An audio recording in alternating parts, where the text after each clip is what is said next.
তো নমস্কার সবাইকে, প্রত্যেকের রাশি প্রোডাক্ট রিভিউ চ্যানেলে স্বাগত জানাই। আজকে আমি রিভিউ করব Hydra boost light weight day cream. Actually এটা ময়শ্চারাইজার, জয়ের এর ব্র্যান্ড হচ্ছে জয়। এবং প্রথমে দেখি এর প্রাইস হচ্ছে 299 টাকা, আর এর কোয়ান্টিটি হচ্ছে 50 ml। মানে ঠিক একদম একই রকম প্যাকেজিং এটারও। এটা এখন আমি ইউজ করিনি, এটা আফটার ইউজ এর ফুল রিভিউ আমি আপনাদের সাথে শেয়ার করে নেব যখন এটা আমি ইউজ করে নেব। তো ফার্স্টের প্যাকেজিংটা দেখুন, অসাধারণ প্যাকেজিং, সুন্দর, একদম সেম কাচের বোতলেই আছে।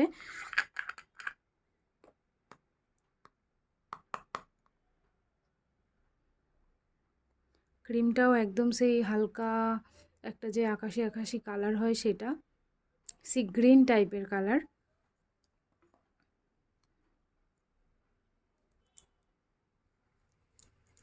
আজ এইটুকুই থাকলো, কেমন লাগলো অবশ্যই জানাবেন।